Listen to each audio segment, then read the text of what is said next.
নমস্কার। গল্প শুরু করবার আগে জানিয়ে রাখি, আপনি যদি আমাদের চ্যানেলটিকে সাবস্ক্রাইব না করে থাকেন অবশ্যই তাড়াতাড়ি সাবস্ক্রাইব করে দিন এইরকম রহস্য রোমাঞ্চ ভূতের গল্প শোনার জন্য। ডিসক্লেইমার: মদ্যপান এবং ধূমপান স্বাস্থ্যের পক্ষে ক্ষতিকারক, এটি ক্যান্সারের কারণ। এই কাহিনীর সমস্ত চরিত্র এবং ঘটনা সম্পূর্ণ কাল্পনিক। বাস্তবে জীবিত বা মৃত কোনো ব্যক্তি অথবা কোনো ঘটনার সাথে এর মিল থাকলে তা সম্পূর্ণ অনিচ্ছাকৃত এবং কাকতালীয়। ব্যবহৃত অপ্রাকৃত এবং অলৌকিক ঘটনাক্রম পরিবেশনার উপক্রম মাত্র। কুসংস্কারে বিশ্বাস করবেন না, কুসংস্কার ছড়াবেন না। তাহলে চলুন গল্প শোনা যাক।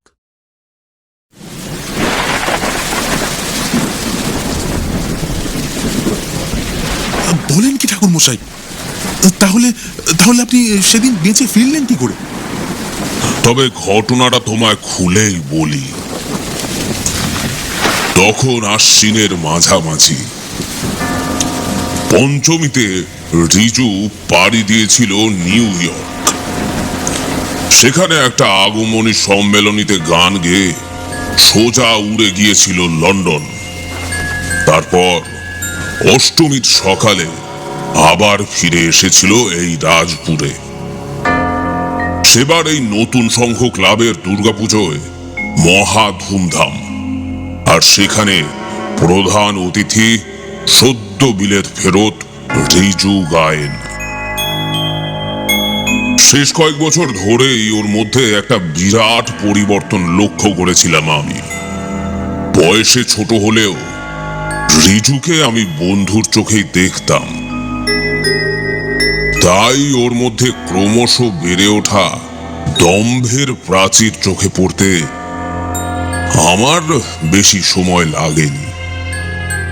শেষের দিকে অহংকারে মাটিতে পা পড়তো না রিজুর। পুরনো বন্ধুদের চিনেও চিনতে পারতো না। আর অভিশাপের কথা শুনলেই এমন তাচ্ছিল্যের হাসি হাসতো যে ওকে নিয়ে আমি বেশ ভয়েই ছিলাম। আর আমার ভয়টাই সত্যি হয়ে গেল সেই রাতে। রিজু তখন নতুন গাড়ি কিনেছে।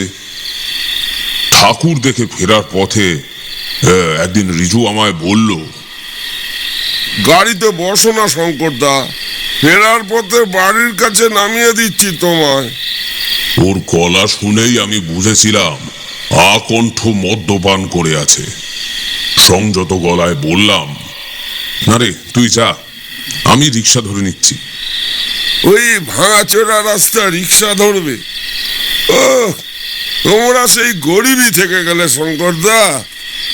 ওঠো ওঠো, বলছি তো নামিয়ে দিচ্ছি। বুঝলাম তরল পেটে পড়লে লঘুগুরু জ্ঞান থাকে না রিজুর। তাই আর কথা বাড়ালাম না, উঠে পড়লাম গাড়িতে।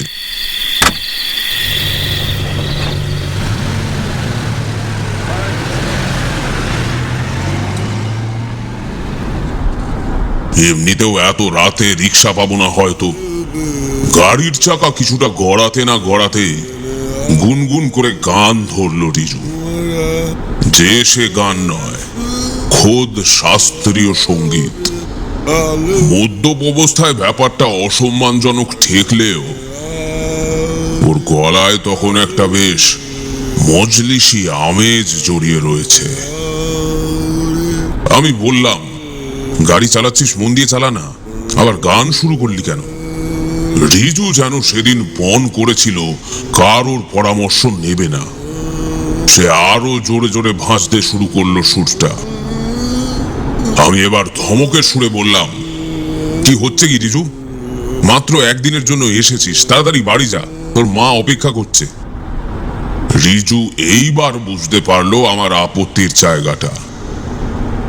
পেছন ফিরে ভ্রু কুঁচকে বলল, ও, আমি তো ভুলেই গেছিলাম, তোমরা তো এখনো সেই অভিশাপের গল্প আঁকড়ে বসে আছো।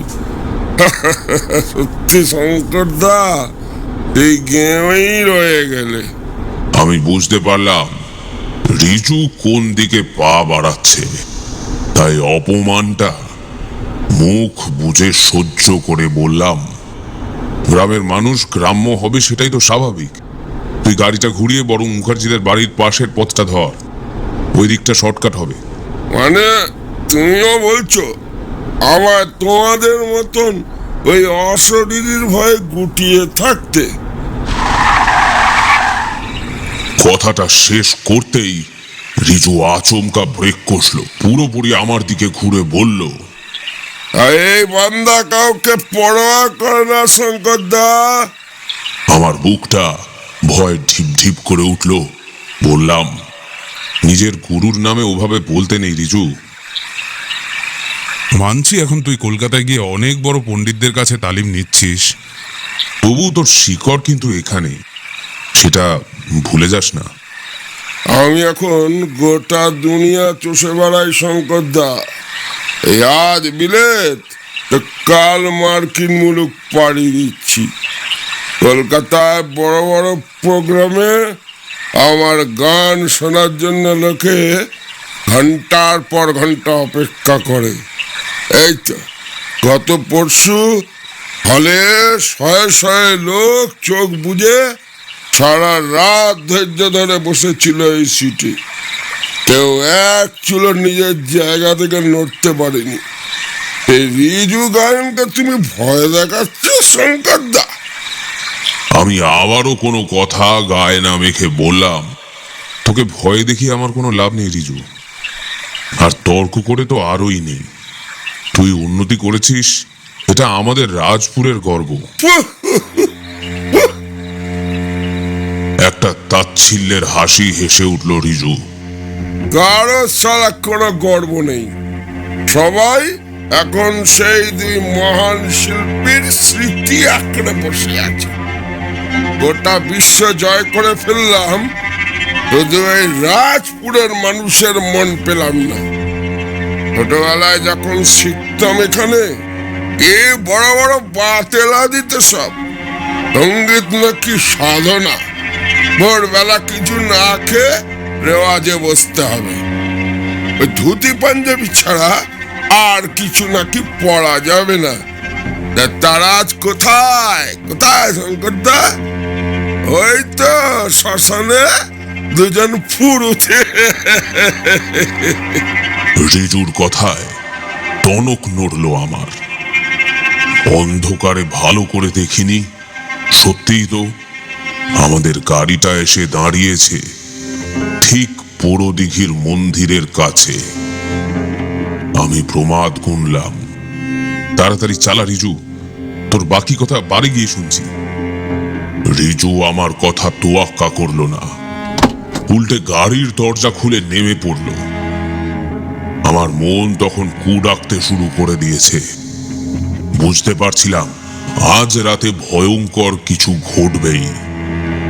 রিজু আকাশের দিকে তাকিয়ে অদ্ভুত ভঙ্গিতে নমস্কার করে বলল, গুরুদেব, আমার গুরুদেব ওই যে ওই জলের তলায়। আচ্ছা শঙ্করদা, তোমার কি মনে হয় উনি এখনো উপরে বসে আমায় হিংসে করেন? একটু হলো করেন বলো? মাতালকে বোঝানো ঈশ্বরেরও অসাধ্য, তবু শেষ চেষ্টা করলাম। ছি ছি রিজু, নিজের গুরুর নামে এত বড় অপবাদ কেউ দেয়? আরে সত্যি বলছি শঙ্করদা, এই দেখো না, এই রাজপুরে কেউ পেরেছে আমার মতো নাম করতে? কেউ পেরেছে শুধু গান গেয়ে নিজের লক্ষ লক্ষ অনুরাগী তৈরি করতে? পারেনি। সাফ সালাই গন্ডির মধ্যে বসে থেকেছে কুয়োর ব্যাং হয়ে। কোচবিহারের সীমানা ছেড়ে বেরোতে পারিনি। তাদের আর উন্নতি হবে কি করে বলো? সারা জীবন সাধনাই করে গেল, কি লাভ হলো? শেষ কথাগুলো বলতে বলতে রিজু টলমল পায়ে নেমে গেল ঢালবে একেবারে জলের ধারে। প্রচন্ড ভয়, হাত পা অবশ হয়ে আসছিল, তবু আমিও গেলাম পেছন পেছন।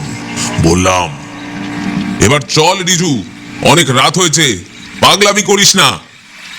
পাগলামি আর কি দেখলে শঙ্করদা, এই তো সবে শুরু। আজ আমি এই পুকুরের ধারে বসে সঙ্গীত চর্চা করব।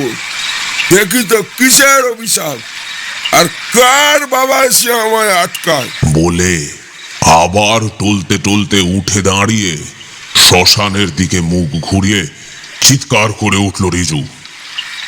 এ মহান শিল্পীগণ, কি রাগ শোনাবো আপনাদের? ফরমায়েশ করুন। কেদার না ললিত, মালকস নাকি বসন্ত? আমার ষষ্ঠেন্দ্রিয় আমায় জানান দিল যে ইতিমধ্যে আবহাওয়ার পরিবর্তন হতে শুরু করে দিয়েছে। চারপাশে পড়ে থাকা শুকনো পাতা হাওয়ায় উঠছে এলোমেলো ভাবে। শ্মশানের নিকষ কালো অন্ধকার থেকে ছুটে আসছে ঝোড়ো হাওয়া। রিজুর এই অপমান কোন আত্মাকে বিঁধেছে কে জানে।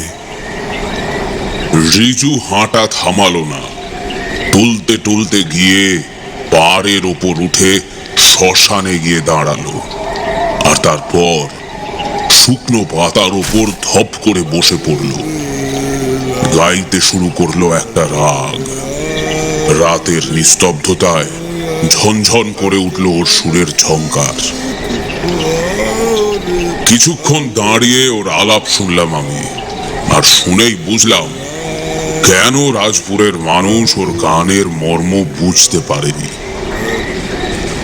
রিজুর সুরের দখল আছে, উদাত্ত কণ্ঠ আছে, কিন্তু কোনো মাদকতা নেই।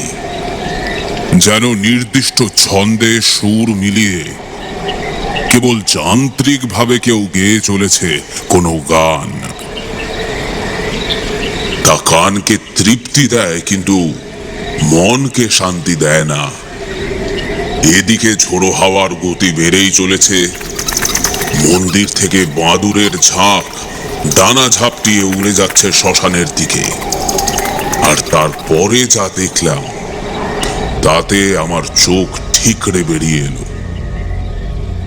দিঘির নিস্তব্ধ জলে যেন তরঙ্গ তুলতে শুরু করেছে কেউ। ঘূর্ণি পাকের মতো পাক খেতে খেতে জলের ঢেউ এসে আছড়ে পড়ছে পাড়ে। অদৃশ্য কোনো মন্ত্র বলে যেন দিঘির ধার পরিণত হয়েছে সমুদ্র তটে। সেই জলেরই একটা ঢেউ এসে লাগলো আমার পায়ে। আমি আর দাঁড়াতে পারলাম না, প্রাণপণে ছুটতে শুরু করলাম পিছন ফিরে। উত্তেজনায় দম বন্ধ হয়ে আসছিল আমার। অন্ধকারে রাস্তাও ঠিক মতো ঠাউর করতে পারছিলাম না। কয়েক সেকেন্ড দৌড়ানোর পরে আরো একটা ব্যাপার বুঝতে পেরে আমার শরীরের রক্ত জমাট বেঁধে গেল। কান খাড়া করে শুনলাম রিজু একা নয়, যেন তার সঙ্গে যুগলবন্দি গেয়ে চলেছে আরো একটা কণ্ঠ। উন্মত্ত শ্মশানে সেই মায়াবী গলা ভরিয়ে তুলেছে চারিদিক। রিজুর বলিষ্ঠ কণ্ঠকে ক্রমাগত টক্কর দিয়ে চলেছে সেই অলৌকিক আলাপ। একটা অদ্ভুত মায়া সেই সুরে, ঠিক যেমনটা আমি শুনতাম আজ থেকে বহু বছর আগে। আমি যেন পালাতে গিয়েও পালাতে পারলাম না। আমার পা যেন শক্ত হয়ে গেঁথে আছে মাটিতে। অত্যন্ত ভয়ে ভয়ে ঘাড় ঘোরালাম আমি। না, কাউকে দেখতে পেলাম না। অদৃশ্য থেকেই রিজুর গানের সঙ্গে পাল্লা দিয়ে চলেছে সেই অশরীরী। আর তার ছন্দে ছন্দে তাল মেলাচ্ছে জলোচ্ছ্বাস। রিজু এবার সব সীমা পার করে গেল। ওর পায়ের কাছে পড়েছিল একটা নর কঙ্কালের হাড়। সেটাকে হাতে তুলে নিয়ে তলোয়ারের মতো তাতে তাল ঠুকে তুলতে চেষ্টা করলো রিজু। ঠিক সাথে সাথে জলের একটা বিশাল বড় ঢেউ এসে আঁকড়ে ধরলো ওর হাত। ঢেউ কি কাউকে চেপে ধরতে পারে? আমার সব গুলিয়ে যাচ্ছিল, কিন্তু আলো আধারিতে আমি এইটুকুই দেখতে পেলাম যে সেই জলোচ্ছ্বাস যেন বিপদের এক প্রতিরূপ হয়ে রিজুকে টানতে শুরু করলো দিঘির দিকে। নিজের ভুল বুঝতে পেরে একবার এদিক ওদিক করে আমার দিকে তাকিয়ে চিৎকার করতে শুরু করলো রিজু। শঙ্করদা, শঙ্করদা, আমায় বাঁচাও, আমাকে যে টেনে নিয়ে যাচ্ছে, বাঁচাও! কিন্তু আমি এগোনোর সাহস পেলাম না। অহংকার আর সাধনা শব্দ দুটো যে বিপরীত ধর্মী আমি ততক্ষণে বুঝে গিয়েছি। এই দাম্ভিককে বাঁচাতে গেলে যে আমিও তার ক্রোধের শিকার হব তা ভালোই বুঝতে পারছিলাম তখন। রিজুর শরীরটা শ্মশানের ছাইয়ের ওপর দিয়ে হিঁচড়ে হিঁচড়ে পাড় থেকে নামিয়ে নিয়ে গেল সেই অদৃশ্য শক্তি। আর জলের ভিতর পড়তে তীরবিদ্ধ হরিণের মতো ছটফট করতে থাকলো রিজু। চোখের সামনে ওকে তলিয়ে যেতে দেখলাম, কিন্তু কিছুই করতে পারলাম না। জ্ঞান ফিরল পরদিন সকালে। ততক্ষণে জাল ফেলে রিজুর দেহ তোলা হয়েছে দিঘি থেকে। গ্রামের লোক আমায় ঘিরে ধরে অনেক জিজ্ঞাসাবাদ করলো, কিন্তু কাউকেই সেদিন সত্যিটা বলার সাহস আমি পাইনি। একটা অপরাধ বোধ আমাকে কুড়ে কুড়ে খেত এত বছর ধরে। আজ তোমায় সবটা বলে অনেকটা হালকা লাগছে। তার মানে নবমীর রাতে কেউ বড় দিঘির পাশে গেলেই তার মৃত্যু হবে, এটা গ্রামের মানুষের ভ্রান্ত ধারণা। নয়তো আপনি তো সেই রাত্রে বেঁচে ফিরতে পারতেন না। মনে কোনো অসৎ উদ্দেশ্য থাকলে তবেই সেই অভিশাপের বলি হবে কেউ, তাই তো ঠাকুর মশাই? হ্যাঁ মেঘমল্লা, তবে সেদিন আমি যে ভয়ঙ্কর অভিজ্ঞতা অর্জন করেছিলাম, আমি চাইনি জীবদ্দশাতেও কেউ তেমন দৃশ্যের সম্মুখীন হোক। তাই অভিশাপের এই গল্পটাকে আমি বাঁচিয়ে রেখেছি বলতে পারো। মন থেকে ভয় না পেলে সকলে যে নিয়ম মানে না মেঘ। নিয়মের সৃষ্টি যে অপরাধ কমানোর জন্য। কুঁজো থেকে এক গ্লাস জল গড়িয়ে মেঘ দিল শঙ্করলালের হাতে। এখন আর কিছু প্রশ্ন করে তাকে বিব্রত করার কোনো মানে হয় না।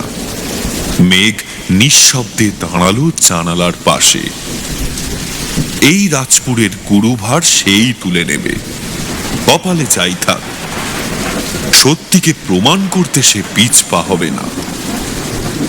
সরল মানুষগুলোকে দিনের পর দিন একটা মিথ্যেকে নিয়ে বেঁচে থাকতে সে দেবে না।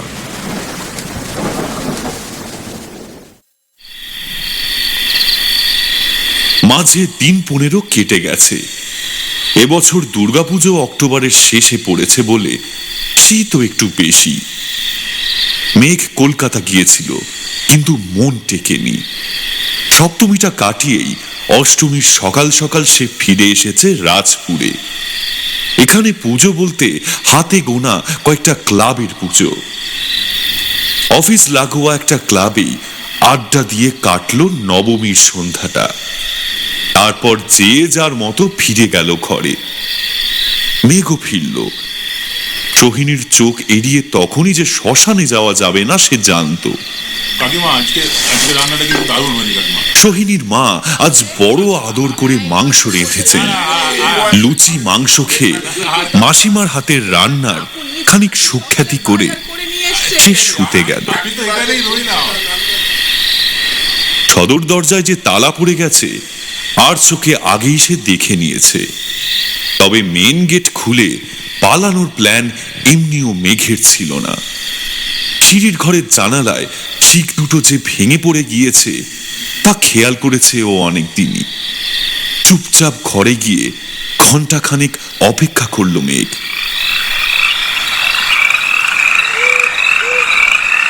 এতক্ষণে সকলে ঘুমিয়ে পড়েছে। পা টিপে টিপে সিঁড়ি দিয়ে নামতে নামতে বুকের ভিতরটা ঠিপ ঠিপ করছে ওর। জানালার ফাঁক দিয়ে শরীরটাকে গলিয়ে পাঁচিলে পা রাখতে বিশেষ বেগ পেতে হলো না। মাটিতে পা দিয়েই মেঘ দৌড়তে শুরু করলো। থামলো সেই মিশ্রদের ওড়দিঘির শ্মশানে গিয়ে। চাঁদের আলো পড়েছে জলাশয়ে। প্রাচীন গাছগুলো তার ছায়া ছড়িয়ে দিয়েছে শুকনো পাতার উপর। কি মায়াবী লাগছে আজ জায়গাটা। এক পা করে পাড় ঘেঁষে শ্মশানের দিকে এগোলো মেঘ। আজ যতই ভয় করুক বাড়িতে সে ফিরবে না। একটা রাত এই মৃত্যুপুরীতে কাটিয়ে সে যদি পুরো অঞ্চলের মন থেকে অভিশাপের ছায়া দূর করতে পারে, তবে তার জন্য সে প্রস্তুত। অন্ধকার গাঢ়, খালি চোখে প্রায় কিছুই দেখা যায় না।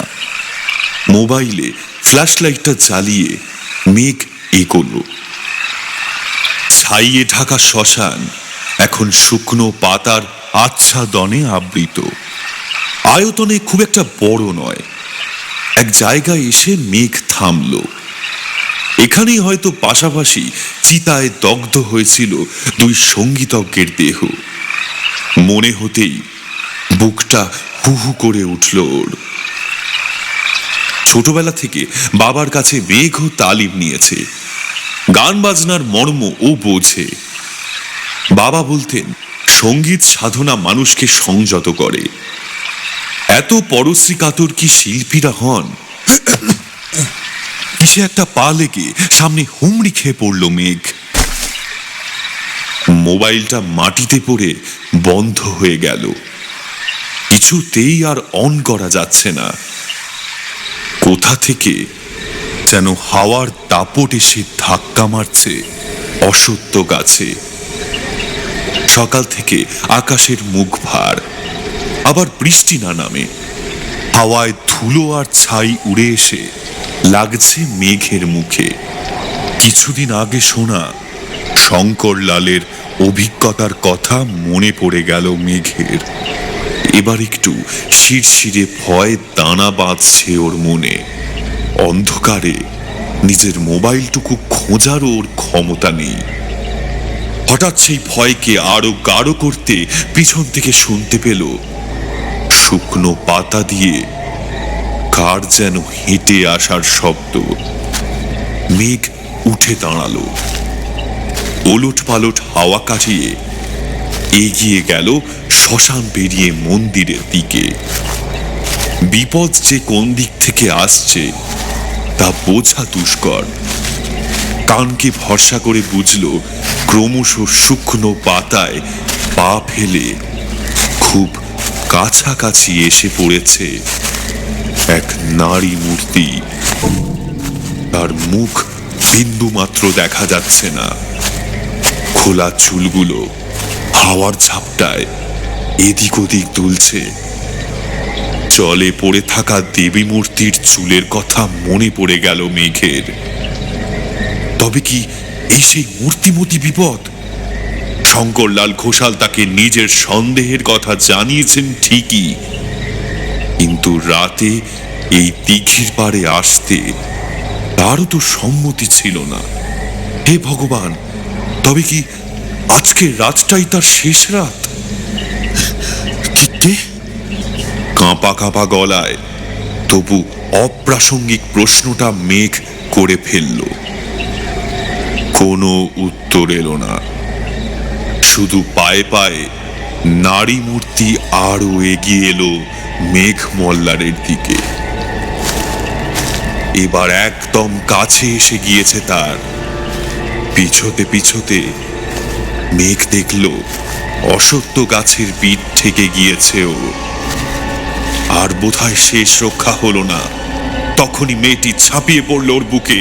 মেঘের মুখ দিয়ে একটা আর্তনাদ বেরোতেই যাচ্ছিল, কিন্তু পরক্ষণেই ও বুঝল এই স্পর্শ অলৌকিক নয়। সোহিনী, তুমি?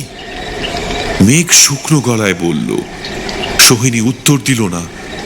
ওর গাল বেয়ে গড়িয়ে পড়া জলে ভিজে গেল মেঘের টি শার্টের একটা অংশ। মেঘ এবার দুহাত দিয়ে জড়িয়ে ধরল সোহিনীকে। তুমি কি পাগল? জানো না এত রাতে আসা কত বিপজ্জনক? রাজপুরকে অভিশাপের হাত থেকে বাঁচানোর দায় একা তোমার? মেঘ থুতনি ঠেকালো ওর মাথায়। ঝোড়ো হাওয়া বইছে এখনো, কিন্তু ওদের মনের ভিতরে যে উলট পালট চলছে তার সাথে পাল্লা দিতে পারছে না। যেই মেয়েটা সেদিন অভিশাপের গল্প বলতে গিয়েই ভয় কেঁপে উঠছিল, সে আজ মধ্যরাত্রিতে শ্মশানে ছুটে এসেছে মেঘের জন্য।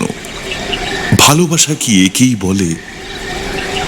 আমারে যে জাগতে হবে, কি জানি সে আসবে কবে, যদি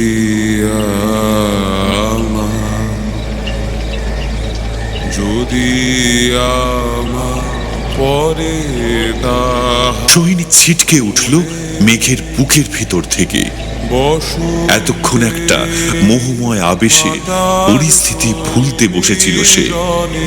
মেঘ মোল্লার তার জীবনে প্রথম প্রেম, তার কোনো ক্ষতিও মেনে নিতে পারবে না। তুমি কি পাগল হয়ে গেছো? দেখো, সাহস ভালো, দুঃসাহস কিন্তু ভালো নয়। বারণ করা সত্ত্বেও তুমি এই বিষয়টা নিয়ে কেন এত মাথা কামাচ্ছ? আমি কিন্তু কিচ্ছু বলিনি। সবার চোখ এড়িয়ে মাঝরাতে তুমি শ্মশানে এসেছো, তাতেও আমি চুপ থেকেছি। কিন্তু গান তুমি গাইবে না। কিন্তু সোহিনী, আমাদের তো প্রমাণ করতে হবে। কিচ্ছু শুনতে চাই না আমি। তুমি এই মুহূর্তে আমার সাথে বাড়ি ফিরবে। সোহিনী ফেরার রাস্তা ধরল, তখনই ওর কান ছুঁয়ে গেল চাঁদের আলোর মতোই স্নিগ্ধ একটা সুর।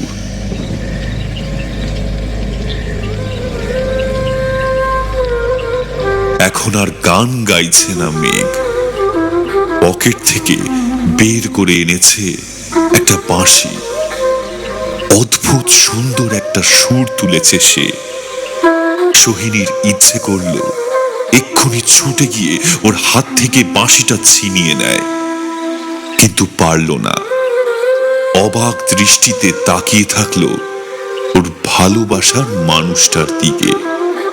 অসত্য গাছ পাতা ঝরালো অনেক, নীরব চাঁদ আর দিঘির জল সাক্ষী হয়ে থাকলো ওদের ভালোবাসার। কোথা থেকে যেন উড়ে এসে গাছের ডালে বসলো একটা টিয়া, আর ওদের অজান্তেই গোটা অঞ্চল জুড়ে যেন ঘিরে থাকলো একটা মৃদু অথচ স্নিগ্ধ আলোর বলয়।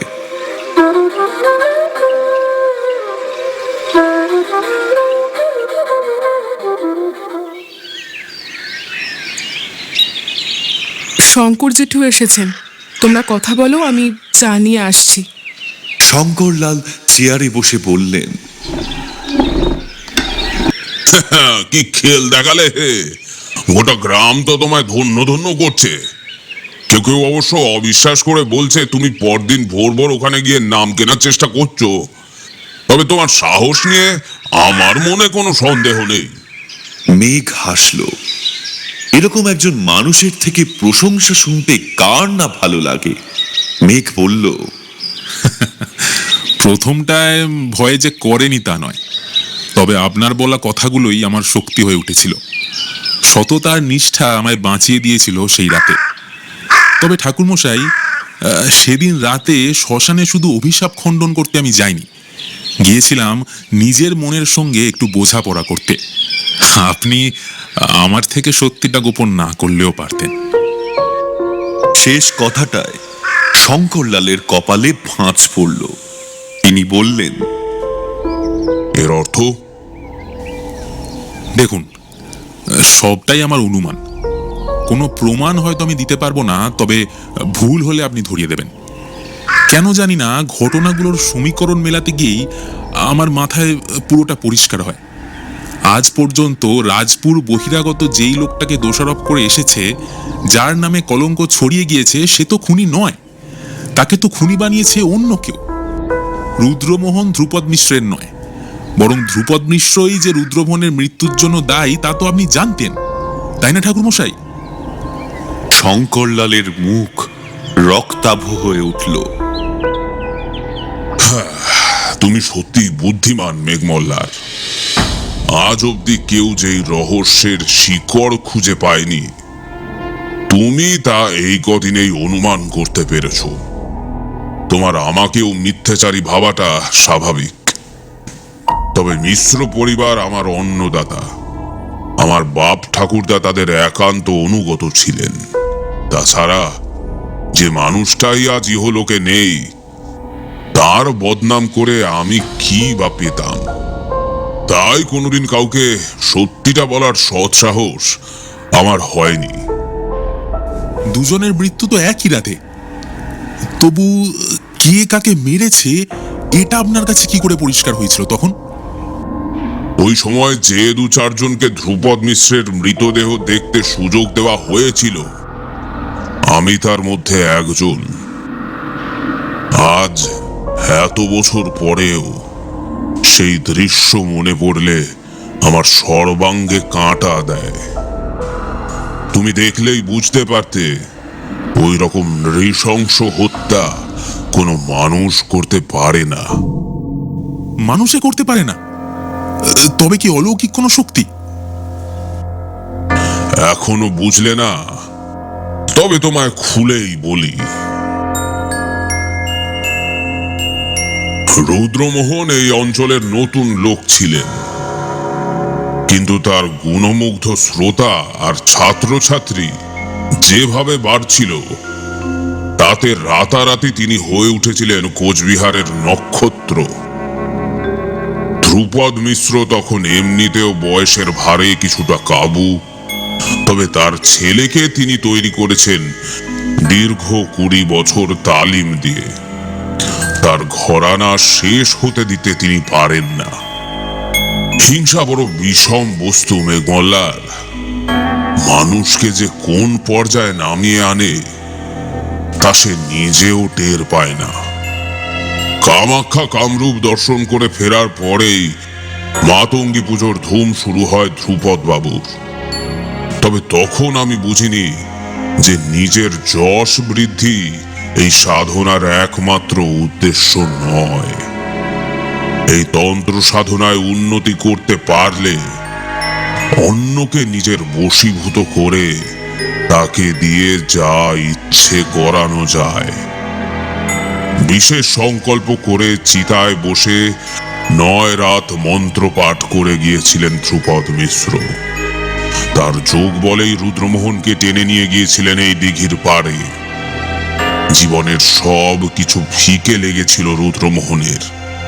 সম্মোহিত অবস্থায় অজ্ঞাত সারে তিনি নিজের প্রতিভাকে বিসর্জন দেন এই জলে। ধ্রুপদ মিশ্র ভেবেছিলেন এই কাহিনী এখানেই শেষ। তবে পাপ যে কাউকেও ছাড়ে না। ধ্রুপদ মিশ্রকেও অবশ্য এরপর আর বেশি অপেক্ষা করতে হয়নি পরিণামের জন্য।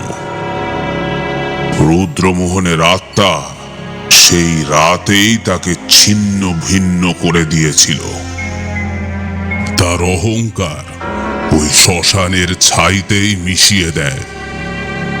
যদিও সবটাই আমার আন্দাজ, পর ঠিক ঘটনাগুলো কিভাবে ঘটেছিল তার কোনো ব্যাখ্যা আমার কাছে নেই। তবে রুদ্রমোহন বড় খাঁটি মানুষ ছিলেন। তপস্যা আর পরিশ্রমই তার কাছে সাফল্যের চাবিকাঠি ছিল। খ্যাতি আর অর্থের লোভ তার কোনোদিনই ছিল না। নিজের যশ বৃদ্ধি করতে গিয়ে কেউ যে তাকে পৃথিবী থেকে সরিয়ে দিতে পারে এ তিনি স্বপ্নেও ভাবেননি। তাই শুধু ধ্রুপদ মিশ্রকে মেরেই তার আত্মা শান্তি পায়নি।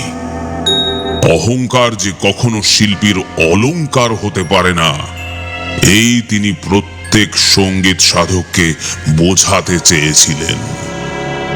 তাই পাপ মনে অন্যকে হেয় করে যেই রাজপুরে গান বাজনা বা সাধনা করে সেই তার ক্রোধের শিকার হয়। আর আপনি এতকাল সবকিছু জেনেও চুপ করে থাকলেন ঠাকুর মশাই। মিথ্যে বলা আর সত্য গোপন করার মধ্যে কোনো তফাৎ নেই বলেই তো আমি জানতাম। আমি খুব ভয় পেয়ে গিয়েছিলাম মেঘমল্লার। এত বছর ধরে এত গোপন ইতিহাস বয়ে বেড়ানো যে কত কঠিন তা তুমি বুঝবে না। কথাগুলো বলে দরদর করে ঘামতে থাকেন শঙ্করলাল। চেয়ার ছেড়ে বসে পড়ে। সমাপ্ত করা হলো। সুস্থ থাকবেন, ভালো থাকবেন এবং নিত্য নতুন আপডেট পাওয়ার জন্য আমাদের পাশে থাকবেন। আপনাদের কাছে এটাই আমার ছোট্ট রিকোয়েস্ট। আবার দেখা হচ্ছে পরবর্তী ভিডিওতে।